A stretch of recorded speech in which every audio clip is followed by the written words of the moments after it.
Boa tarde, Bahia. Está no ar o seu programa de todas as tardes na tela da Band, no som da Rádio Band News e também no nosso canal do YouTube, Band Bahia Oficial. Mandar um abraço, uma lembrança a todos que estão nos acompanhando também no estado vizinho de Sergipe, Aracaju, e também mandar um abraço para quem nos escuta pela rádio Sabiá FM de Conceição do Coité, que está agora integrada neste momento ao nosso Boa Tarde Bahia. Sem muitas delongas, nós vamos hoje ter um bate-papo especial. Vamos receber, já recebemos aqui na bancada do nosso Boa Tarde Bahia, o senador Jacques Wagner, do PT. Senador, satisfação em poder estar aqui contigo. Victor, primeiro cumprimentar você e todos que nos acompanham aqui através do Boa Tarde Bahia, da Band News e da Rádio Band, além das outras afiliadas. Dizer que para mim é um prazer, tem um tempo que eu não vim aqui, mas abertura de ano novo a gente tem que dar uma rodada. Para quem não é visto, não é lembrado, então eu vim aqui, que eu sei que é um programa extremamente importante para a classe política baiana e brasileira, mas particularmente para a baiana. Então, para mim, é uma alegria. Começo desejando a você, a toda a estrutura, todo o pessoal aqui da Band, um ano de 2026 de muita paz, de muita saúde, muita luz emanada do Senhor, e para que a gente possa prosperar, vencer nossos desafios e, da minha parte, trabalhar muito para melhorar a vida dos baianos e brasileiros, que eu acho que é isso que interessa ao povo. Muita guerra lá fora, eu prefiro paz aqui dentro, para a gente poder fazer o que o povo quer: prosperidade, emprego, menino na escola, jovem na universidade e a Bahia se desenvolver. Então, um prazer estar aqui com você. Feliz ano novo, senador. Uma pergunta já direta. Continua ou não continua na liderança do governo no Senado? Porque, diante da votação da dosimetria, muito chegou a ser ventilado de que o senador seria rifado da liderança do governo, porque não teria feito um trabalho alinhado com o presidente Lula. Foi muito da cabeça do senador aquela votação que ocorreu no Senado da República no ano passado. Continua na liderança? Olha, primeiro eu quero desfazer a mentira que se tentou plantar por aí. Não teve nenhum desalinhamento com o governo federal. Na verdade, nós votamos a matéria no dia 16 de dezembro na Câmara dos Deputados, passou da meia-noite, foi madrugada dentro. Votamos basicamente duas matérias, os deputados, no caso, votaram. A dosimetria, que é uma tentativa dos bolsonaristas de reduzir pena para eles não estão muito preocupados com os bagrinhos, o pessoal que entrou e depredou. Estão preocupados com os mandantes do crime de ameaça à democracia brasileira. E votamos algo que é muito importante para a sociedade e para o governo, que é a taxação das BBB, que é bancos, bilionários e bets, e votamos também, juntamente naquela mesma noite, a matéria que aperta um pouco o controle sobre as fintech. Para quem não conhece, as fintech são aqueles bancos que não são bancos abertos, são bancos, vamos dizer assim, que rodam pela internet. E que naquela grande operação que foi feita em São Paulo, capitaneada pela Polícia Federal, junto com a Polícia Militar e Civil de São Paulo e de outros estados, ficou carimbado que algumas fintechs lá na Faria Lima, que é, na verdade, o santuário do mercado financeiro brasileiro, algumas delas usavam o Pix e outras formas para lavar dinheiro do tráfico. E por isso foi feita aquela operação. Em função disso, a Receita Federal e o Ministério da Fazenda entendeu que era preciso apertar os controles sobre as fintech que tinham uma obrigação de remeter informação para a Receita Federal muito, vamos dizer assim, menor do que os bancos comerciais abertos. Então era fundamental. Votou as duas matérias, eu acho que acabou 1h30, 2h da manhã, acompanhado pelo ministro da Fazenda, o presidente da Câmara, o presidente do Senado, e a matéria foi no dia 17, que era dia da reunião ministerial com o presidente Lula. No dia 17, a matéria foi para ser votada no Senado. O presidente da CCJ, nosso senador Otto Alencar, em plenário reivindicou que a matéria fosse para a CCJ, como é de direito, que o presidente da casa queria trazer direto para o plenário. Foi para a CCJ, num acordo, vamos dizer, não explicitado, mas implícito, de que ia para a CCJ pela manhã e de tarde ia ser votado as matérias no plenário do Senado Federal. Quando chegou na CCJ, fizemos 3 tentativas de adiamento da votação, perdemos as 3 por 15-11. Sobrava pedir uma vista do processo, que é normal, que pode ser dada de 2 horas, de 3 horas, ou de 1 dia, ou de 7 dias. E um grupo queria que se desse 7 dias de prazo Ou seja, a matéria ia ser jogada para ser votada agora em fevereiro, na reabertura dos trabalhos. Eu, pessoalmente, realmente fui à CCJ, que eu saí da reunião ministerial, fui à CCJ para trabalhar essa matéria. E foi dada uma vista de 4 horas, não tem nada de violência, portanto, é uma fake news.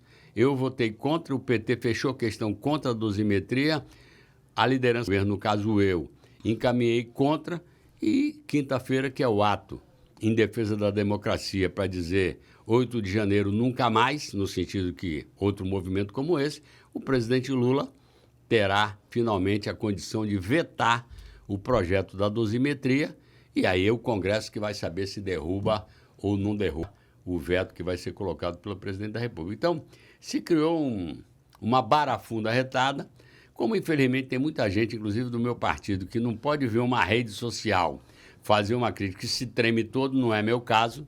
Eu respeito a rede, respeito a imprensa, mas repare que quem quer ser líder, muitas vezes tem que enfrentar. Aquela era uma fake news, era mais próprio que os meus dissessem negativo. O que ele fez foi um procedimento absolutamente normal, de procedimental. Vai a voto. Quem tiver voto ganha. Eles tiveram voto ganhado de 48 a 25, com o meu voto e do PT contrário à dosimetria. Então se fez um carnaval retado, alguns dos meus tremeram na base e disseram, não, então joga por leões o Jacques Wagner. Mas a minha relação com o presidente Lula, falado com ele várias vezes, vou falar com ele quinta-feira, não há nenhuma hipótese dele me pedir. Eu confesso até, e você sabe que ao longo desses 3 anos me dedicando à liderança do governo, eu fiquei sem poder estar tão presente quanto eu gostaria aqui. Se você me perguntar, eu gostaria de estar mais livre para poder rodar mais a Bahia. E esse ano também é um ano meio frágil do ponto de vista de matérias.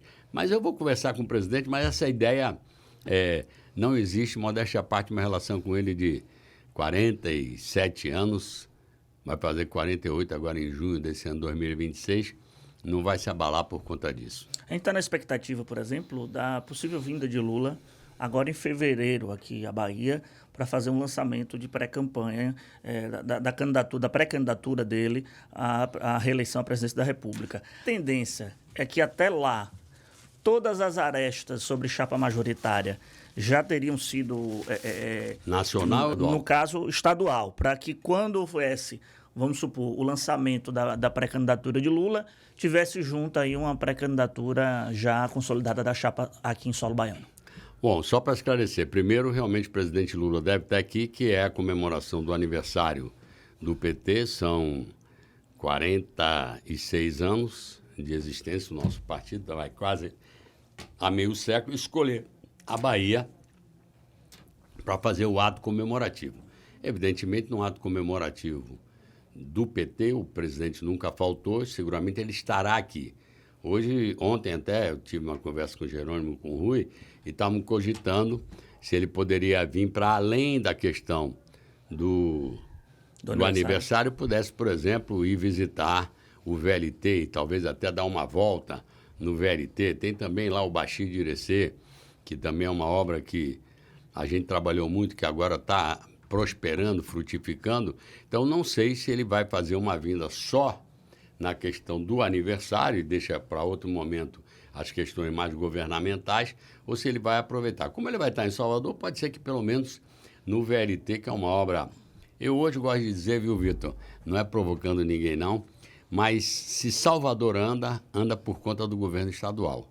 Porque foi a Via Expressa, que aliviou completamente o Bonocô. O metrô, que aliviou e melhorou muito a vida das pessoas que dependem de transporte público e facilita a vida. Agora o VLT, que não é VLT da suburbana, isso vai chegar em Piatã, vai chegar em vários locais. Na verdade, o VLT vai ser uma integração com o metrô, além das avenidas Gal Costa, a 29 de março, ou seja, modéstia à parte, hoje Salvador anda por conta do governo do estado da Bahia, que fez muita obra de mobilidade aqui. É óbvio que a prefeitura fez também, o BRT, mas não dá para comparar o que significa o metrô e o VLT com o que significa o BRT. Então, ele vai estar aqui, para nós é sempre um prazer receber o presidente Lula, ele tem muito carinho pela Bahia, ele brinca que em outra ancestralidade ele deve ter sido baiano.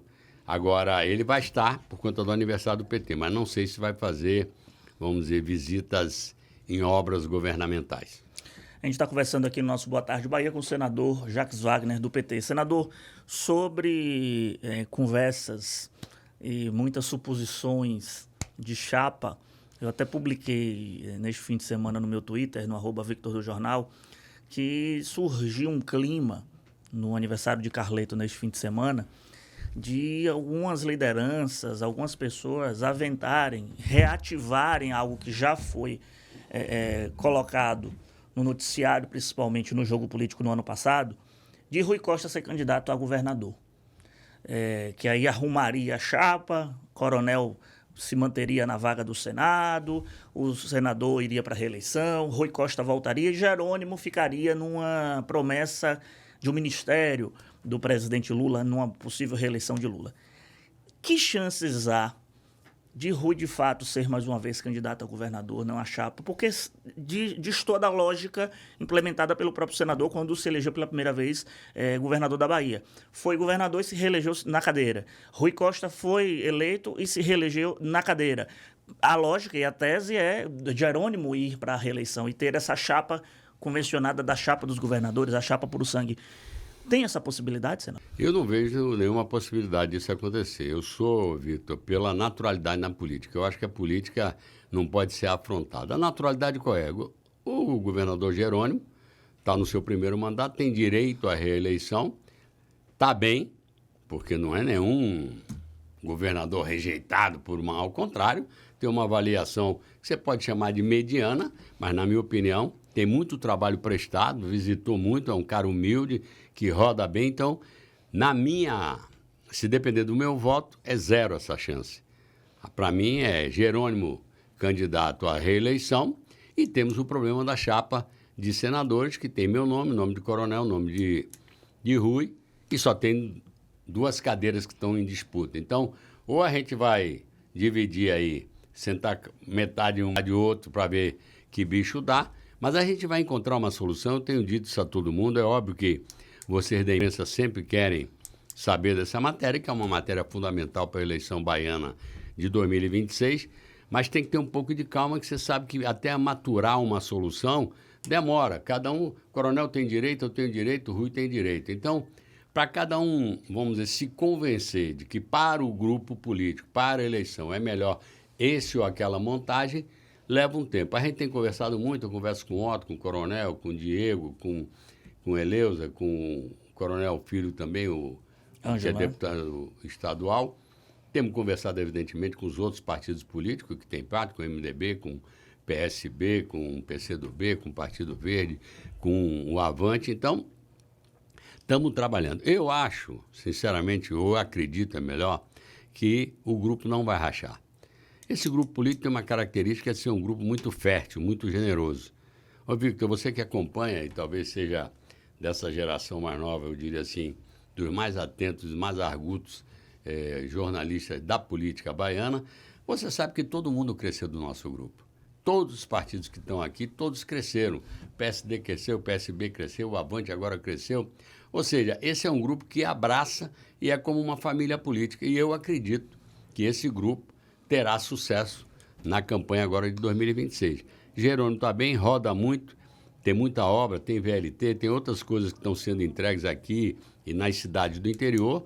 Temos que cuidar das grandes cidades, onde a gente, na última eleição, não foi bem. Das grandes cidades, a gente não teve vitória do Jerônimo. A gente está cuidando disso para diminuir diferenças e a gente chegar numa disputa bem robusta para 2026. Eu digo sempre que ninguém ganha de véspera, mas com a puxada que vai ser do presidente Lula a nível nacional e com um grupo unido, eu não tenho dúvida. Se for uma chapa, como vocês falam só de governadores, alguns falam de puro sangue, eu prefiro que é uma chapa de ex-governadores e do governador. Porque, na verdade, essa escolha passa, não é pelo fato de que os 3 são do PT. Um poderia não ter sido. O que interessa é que não há dúvida que uma chapa com 2 ex-governadores e com um governador para a reeleição é uma chapa robusta que faz bem para o grupo como um todo. Mas há quem diga, senador, que a ACM Neto está torcendo pela briga e está esquentando a segunda cadeira do Senado, porque, em tese, há uma construção hoje de Neto ser candidato a governador e João Roma ser o candidato a senador, que é esquentando essa segunda cadeira para, quem sabe, acolher Coronel, a família, os prefeitos e, numa possibilidade remota, até o PSD. Isso pode lograr êxito nessa migração de Coronel? Ô, Victor, deixa eu dizer uma coisa. Quem acreditou nessa história, na última eleição, levou fumo. Tinha uma fila de gente que diz que tinha promessa de ser senador. Não vou citar nomes aqui para não ofender ninguém. E acabou que não foi ninguém dos que estava esperando. Eu sei que hoje tem uma outra fila de pessoas que pretendem a senatória no grupo de lá. Então, se tem confusão do lado de cá, tem muita confusão do lado de lá. O que eu, em geral, toco com tranquilidade as coisas, que eu digo sempre, gente, o problema que a gente está vivendo aqui pode estar certo que tem um problema semelhante que está acontecendo no grupo de lá. Porque lá deve ter 3, 4, 5 pretensos candidatos a senador. Como é que preenche isso aí? Alguém vai sobrar. Então, eu não acho que é tão simples assim e eu não me vejo, sinceramente, fazendo campanha. Falei isso outro dia com o Diego Coronel, que é o deputado federal. Eu não me vejo, quer dizer, eu brigando com eles ou eles brigando comigo na campanha eleitoral. É muito sólida a relação que a gente construiu, a minha relação com o Otto, que acabou virando o irmão. Então, na minha opinião, sinceramente, bom, o futuro a Deus pertence, mas acho que tem muita gente que vai queimar a língua. Senador, como é que o senhor lida com a ciumeira no campo político? Porque, vamos lá, eu nunca esqueço de uma entrevista há muito tempo que eu fiz com o senador em um dos congressos do PT. Geralmente os congressos são feitos na Escola de Arquitetura aqui da UFBA. E eu lembro que o senhor era já ovacionado há 2 anos antes da campanha de 22, isso ali em 2019, por ali, para ser o candidato a governador, e defendia a tecla da renovação. De fato, foi o que aconteceu com a situação que envolve Jerônimo. Mas, por exemplo, tem um nome que é muito ligado ao senador que vem como um nome novo dentro do PT, que é o de Lucas Reis. Isso tem incomodado muitas lideranças e tem incomodado muita gente. Da mesma forma, tem vários nomes dessa nova geração do campo de esquerda e do campo do PT, cargos importantes. Por exemplo, Adolfo Loyola, que até eu digo que Adolfo é o primeiro-ministro de Jerônimo Rodrigues. Tem Felipe Freitas, que chegou a ser cotado até para ser ministro e é o secretário de Justiça. Tem Eduardo Sodré no Meio Ambiente. Tem Éden Valadares agora na Secretaria Nacional de Comunicação do PT. Tem Tássio à frente do PT estadual. É uma renovação, mas são vários nomes ligados ao senador. Como é que tem lidado com essa ciumeira que existe, esse fogo amigo que tenta ser empreendido internamente? Olha, na verdade, a minha característica é de abrir espaço para que novas gerações adentrem a política.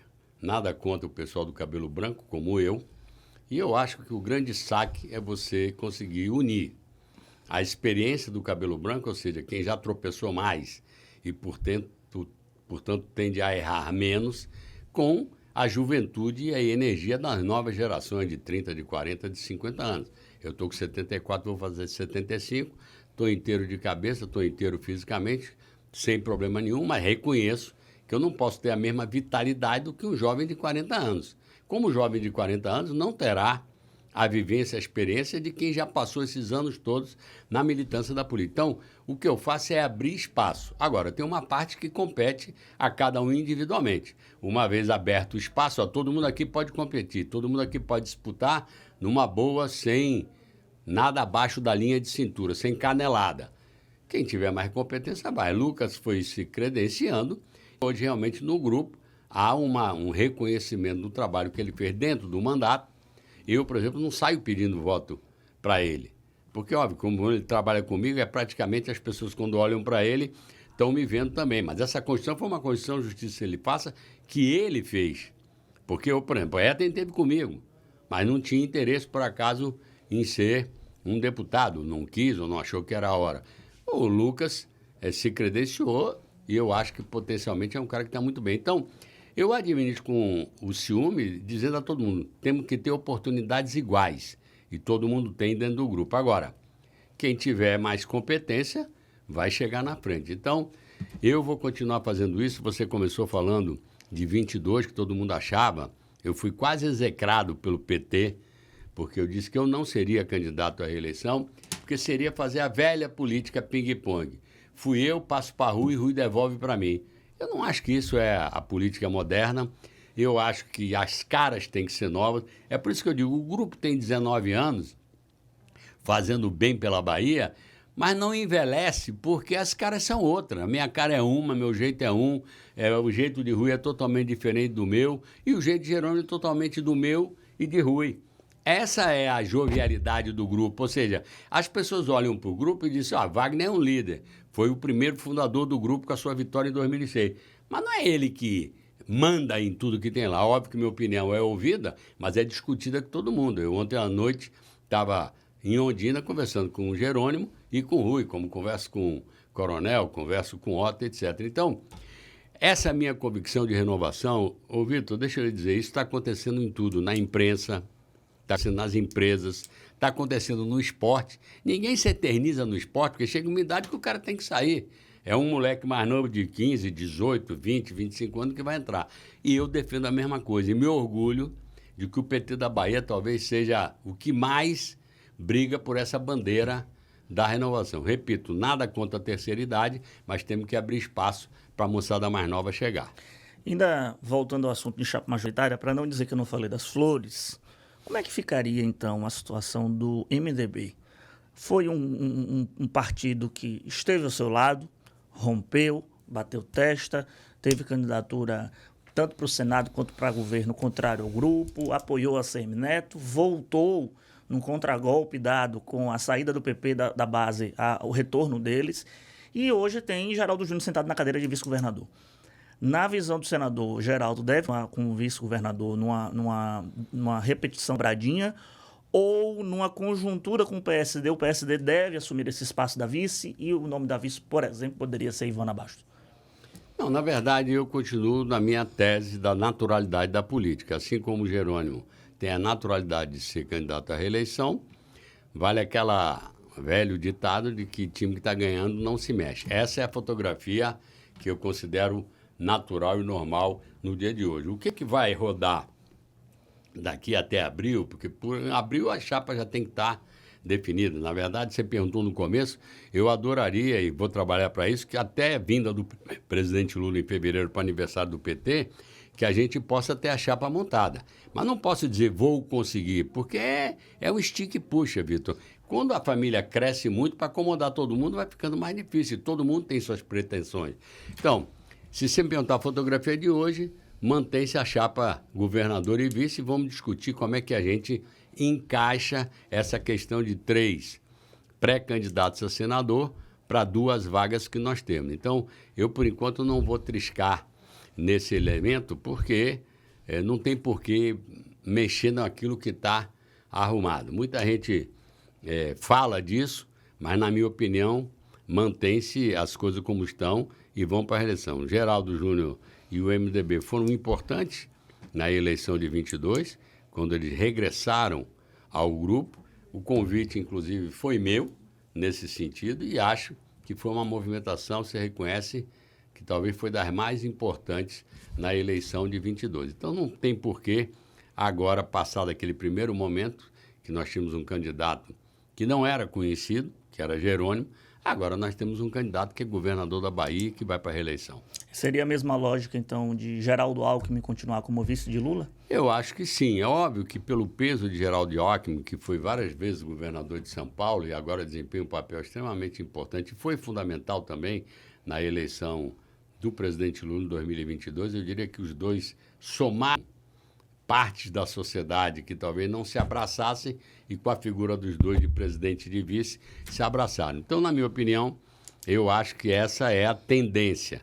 Agora, é óbvio, como ele é uma pessoa de peso político em São Paulo, e São Paulo é o que é o maior estado da nação, o maior contingente eleitoral, pode ser, eu vejo muita gente pedindo para ele ser candidato a governador, para ele ser candidato a senador, tem o nome também de Fernando Haddad, mas esse jogo ainda não está definido, isso vai ser uma conversa do presidente com a direção do PSB, com a direção do PT, mas se você me perguntar a fotografia de hoje, eu acho que ele segue como vice.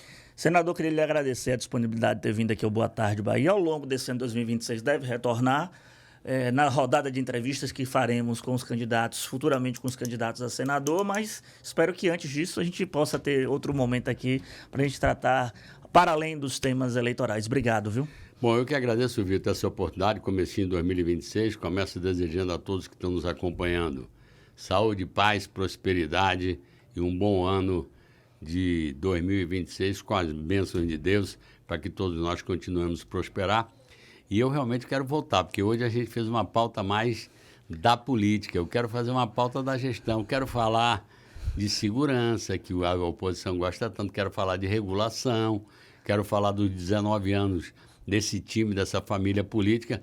Tem muita coisa que o pessoal fala lá fora que precisa a gente botar os pingos nos i, mas aí vamos deixar para uma outra oportunidade. Deus abençoe a todos, bom 2026 e obrigado pela oportunidade a você e a direção aqui da Band.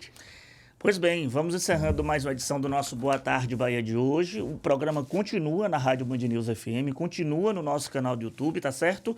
Mas na tela da Band só amanhã, a partir das 2h da tarde. Luiz Felipe Veloso não está comigo na bancada, porque esses dias ele está apresentando o Bora Nordeste nessa folga, nessas férias aí de Maria Lorena, uma semana de folga aí para mamãe Maria Lorena. Então, por isso que Luiz não está comigo na bancada, mas na próxima semana ele vai estar de volta aqui com a gente. Lembrar que essa entrevista completa está disponível no nosso canal do YouTube. Você que chegou agora, no finalzinho, poxa, perdi uma declaração do senador, pode ir lá, Band Bahia Oficial, lá no nosso YouTube, você procura lá na aba de vídeos, você vai encontrar lá a edição de hoje completa para você poder, inclusive, compartilhar o link, tá certo? E lembrar do nosso Instagram, BandBA, também Band News FM Salvador, e o meu, Victor do Jornal, que eu também estou muito ativo no Twitter, o que eu chamo o Twitter quando estiver chamando Bom Preço de Paz Mendonça, porque agora é X, né? Mudou o nome, mas Twitter a galera já ainda lembra do nome antigo, então @Victor do Jornal, tá certo? Um abraço a todos,